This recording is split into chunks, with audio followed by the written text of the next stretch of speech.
আসসালামু আলাইকুম। কেমন আছো তোমরা সবাই? আশা করি অনেক ভালো আছো।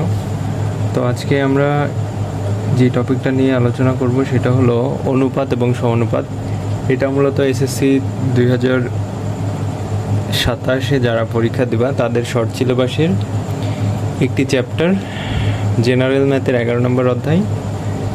ক্লাস 9-এ যারা আছো তাদের জন্য এটা উপকারী, তাদেরও আছে।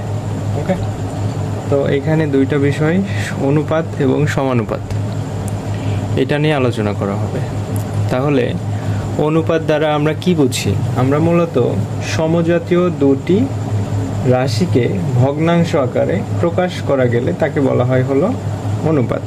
সমজাতীয় দুইটি রাশি, ধরো এ আর বি দুইটাই হলো সমজাতীয়, 1, 2, এই দুইটাও সমজাতীয়।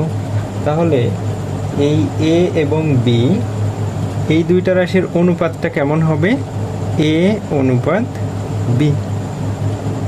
এটাকে আবার কি লেখা যাবে? এ ডিভাইডেড বাই বি লেখা যাবে। সমজাতীয় কি হলো? 1 অনুপাত 2। এটাকে আবার কি লিখতে পারবো আমি চাইলে? 1 ডিভাইডেড বাই 2। এইটাকে বলা হয় হলো অনুপাত। এবং সমানুপাতটা কি?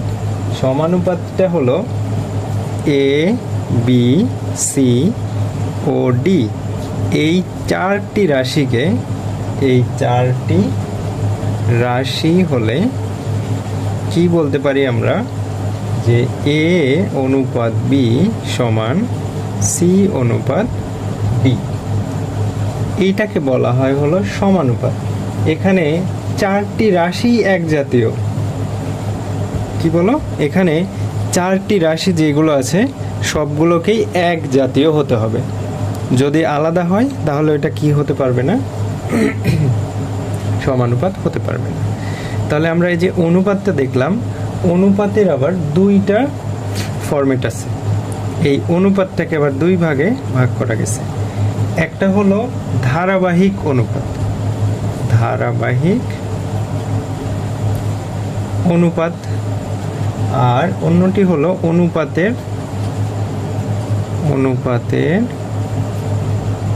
রূপান্তর। ধারাবাহিক অনুপাতটা কি? ধারাবাহিক অনুপাতটা হলো এ অনুপাত বি ও বি অনুপাত সি। এই অনুপাত দুইটিকে আমরা কি লিখতে পারবো? যে এই দুইটা অনুপাত, এইটা অনুপাত, এইটা একটা অনুপাত, এই দুইটা অনুপাতকে লেখা যাবে এ অনুপাত বি অনুপাত সি। এই আকারে প্রকাশ করা গেলে এটিকে বলা হয় হলো ধারাবাহিক অনুপাত। এই দুইটা অনুপাতকে যদি এই আকারে প্রকাশ করা যায়, প্রকাশ করা গেলে তাকে বলে ধারাবাহিক অনুপাত। ঠিক আছে? তাহলে ধারাবাহিক অনুপাত হলো এই জিনিস। এখন এখানে প্রথম অনুপাতের উত্তর রাশি, অনুপাতের এই পাশের এইটাকে বলা হয় হলো উত্তর রাশি, আর দ্বিতীয় অনুপাতের এখানে প্রথম অনুপাতের উত্তর রাশি হলো বি, প্রথম অনুপাতের উত্তর রাশি হলো বি। এটাকে বলা হয় উত্তর রাশি, আর এইটাকে বলা হয় হলো পূর্ব রাশি। ওকে, তাহলে এই দ্বিতীয় অনুপাতের উত্তর রাশি, প্রথম অনুপাতের উত্তর রাশি এবং দ্বিতীয় অনুপাতের পূর্ব রাশি, এই দুইটা যদি সমান হয় বা একই হয় তখন ওইটাকে ধারাবাহিক অনুপাতে রূপান্তর করতে পারবে, তাছাড়া তুমি রূপান্তর করতে পারবে না। এখন অনুপাতের রূপান্তরে আমরা কি দেখব? অনুপাতের রূপান্তরে দেখো, এখানে A divided by B equal to C divided by D. এমনটা হলে তুমি এখান থেকে কি লিখতে পারবে? এখান থেকে লেখা যাবে বি ডিভাইডেড বাই এ সমান ডি ডিভাইডেড বাই সি। এই নিয়মটাকে বলা হয় হলো ব্যস্তকরণ। ব্যস্তকরণ। এখন এইখানে ব্যস্তকরণ আমি কিভাবে করলাম, এখানে তুমি যদি একটা কাজ করো, এইভাবে দুইটাকে কোনাকুনি গুণ করে দাও, মানে কি আর গুণন বা ক্রস গুণন বলা হয়। তাহলে এখান থেকে লেখা যায় এ ডি সমান বিসি। এইবার দেখো এখানে ডি কে তুমি ফ্রি করে দিলা, এইবার এখানে বি আছে, এই এটাকে তুমি এইটার নিচে ভাগ করে দিতে পারবা, এই পাশ থেকে সি কে তুমি এখানে লিখে দিতে পারবা।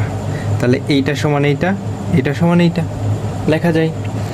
এরপরে 2 নম্বরে আমরা কি দেখব, 1 নম্বর দেখলাম, 2 নম্বরে আমরা দেখব হলো একান্তরকরণ করা। 2 নম্বরে দেখব একান্তর। তাহলে A divided by B equal to C divided by D. এমনটা হলে আমরা এখান থেকে লিখতে পারবো কি, এমনটা হলে আমরা এখান থেকে লিখতে পারবো হলো এ ডিভাইডেড বাই সি সমান বি ডিভাইডেড বাই ডি। এটাকে বলা হয় কি একান্তরকরণ।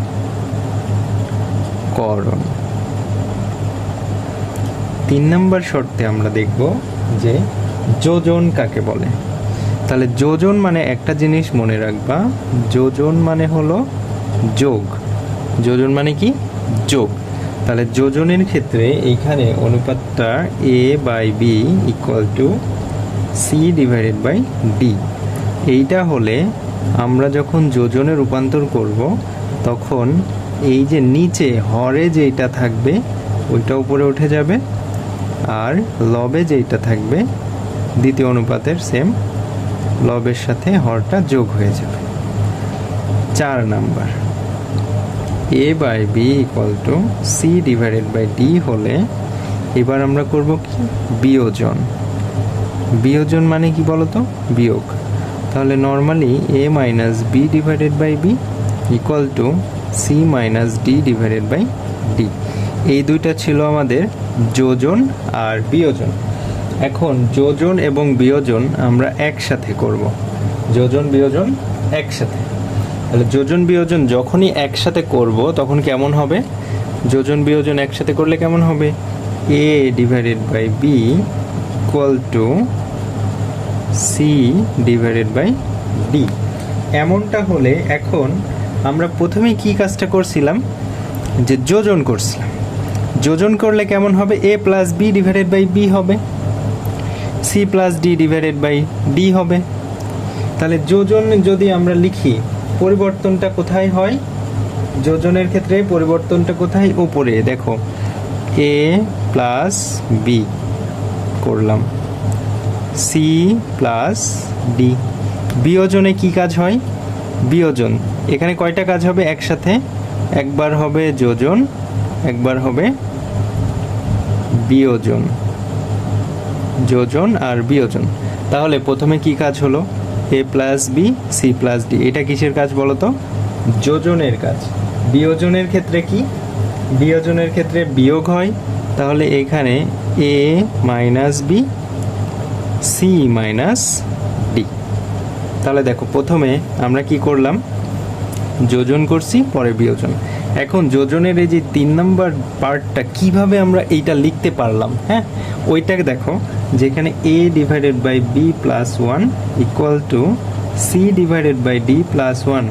এইখান থেকে আমরা যদি লসাগু করি তাহলে এ প্লাস বি পাওয়া যায়, এবং এইখানে লসাগু করলে ডি হয়, উপরে সি প্লাস ডি হয়।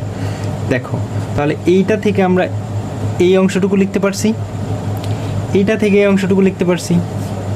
এইবার যোজনের ক্ষেত্রে যদি আমরা বলি, উপরে যোজন করলাম, তারপরে কি করছি, বিয়োজন করছি। দেখো এখানে A plus B divided by B. পরের বার যদি আমরা কি করি, পরের বার যদি আমরা বিয়োজন করি তাহলে A minus B divided by B. এইটার ক্ষেত্রে আমরা কি করছি, যোজন বিয়োজন করছি, ঠিক আছে। তাহলে যোজন বিয়োজন করলে এইটার ক্ষেত্রে যোজন করলাম উপরে, বিয়োজন নিচে। তাহলে কি হয়, এই লাইনটাকে যদি আমি উপরে তুলে দিই, A plus B divided by B into B divided by A minus B. দেখো বি কাটা যায়, তাহলে কি থাকে, A plus B divided by A minus B. তাহলে আমরা এখান থেকে এইভাবে লিখতে পারি কোনটা, যে যোজন বিয়োজন করলে নর্মালি সাধারণভাবে মনে রাখবা যে ওপরে যোজন মনে রাখার জন্য ওপরে যোজন করলে, এটার ওপরে যোজন করলে যা হয় লবে লিখে দেব, আর এইটারই বিয়োজন করলে যেটা হয় ওইটা কোথায় লিখব, নিচে লিখে দেব। তাহলে যোজন বিয়োজনে আর জীবনেও তোমার ভুল হবে না। 6 নম্বরে দেখো, এবার আমরা করব হলো বিয়োজন যোজন। তাহলে যোজন বিয়োজনে যেইটা হলো বিয়োজন যোজনে কি হবে, তার বিপরীতটা। তাহলে বিয়োজন কখন করা লাগবে, বিয়োজন হলো আমরা শুরুতে করব। তাহলে বিয়োজন শুরুতে করলে কি হয়, a minus B divided by a plus b সমান c minus d divided by c plus d. তাহলে এখানে কি করছি আমরা, বিয়োজন যোজন। ঠিক আছে, আশা করি তোমরা বুঝতে পারছো। এইবার যখন আমাদেরকে একাধিক কি দেওয়া থাকবে বলো তো, একাধিক অনুপাত দেওয়া থাকবে। একাধিক অনুপাত দেওয়া থাকলে আমরা কি করব, একাধিক অনুপাত যখনই দেওয়া থাকবে প্রশ্নে, তখন ধরো এরকম দেওয়া আছে একাধিক অনুপাত, এখানে বলা হলো যে a by B equal to c by d equal to e by f equal to g by h. এইটা হলে প্রত্যেকটির অনুপাতের মান, এই যে এইটা এরকমটা হলে প্রত্যেকটি অনুপাতের মান কেমন হবে, প্রত্যেকটি অনুপাতের মান হবে হলো এইখান থেকে এমন হলে প্রত্যেকটি অনুপাতের মান হবে, এইখানে প্রত্যেকটি অনুপাতের মান কেমন হবে, a plus c plus e plus g divided by B plus d plus f plus h, এইরকম হবে। ঠিক আছে, এখন আরেকটা টপিক আছে, সেটা হলো দিকানুপাত।